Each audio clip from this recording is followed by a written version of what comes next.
Hello ka-trade, magwi-withdraw tayo ngayon dahil kumita tayo ng konti sa forex trading account natin.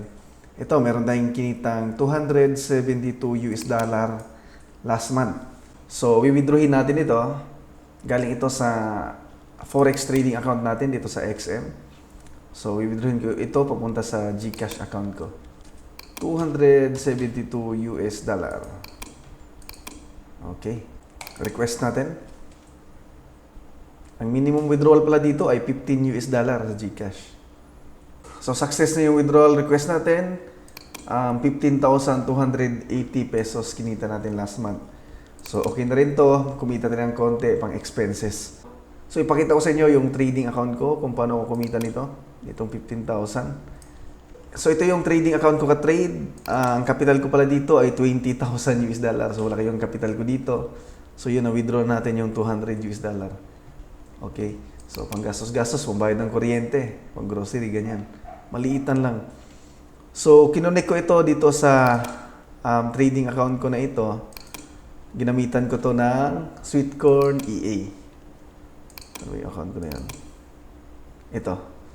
Ginamitan natin ito ng Sweetcorn EA. Ito yung account natin na ginamitan ng Sweetcorn EA. Tapos, yung trades dito, kita ninyo, may trade sa USD CAD. So, konektado na ito dito sa account ko na may 1M. Yan, may trade para sila ng trade USD CAD.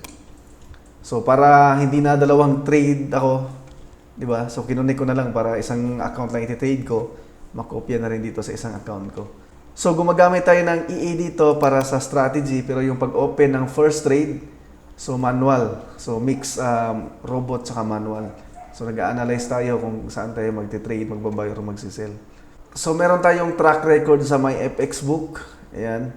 So, pakita ko sa inyo kung magkano, ilang percent yung profit natin every month.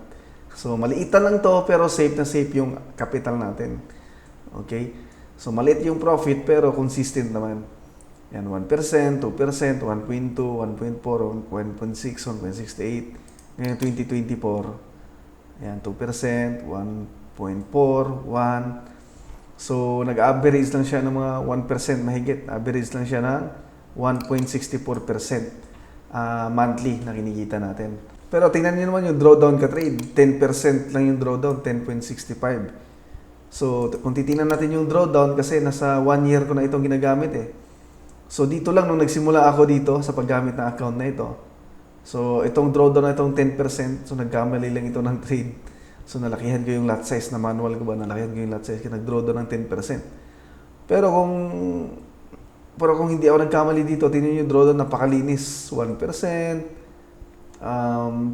Pinakamalaki, 2.5% na yung drawdown. So, malaki yung kapital natin. Medyo okay lang yung kita, 1.64%. Pero, malaki na yan. Isipin mo, ilang percent yan in 1 year.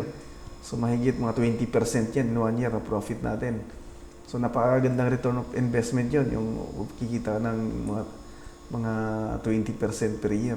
So, ito ka-trade, pumasok na sa GCash account natin. Pumasok April 15, yan, amount 15,281 pesos.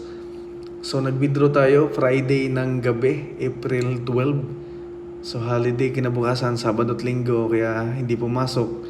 So, Lunes na pumasok, April 15. Ayan, so walang kaltas, walang fee. So legit na legit ang XM.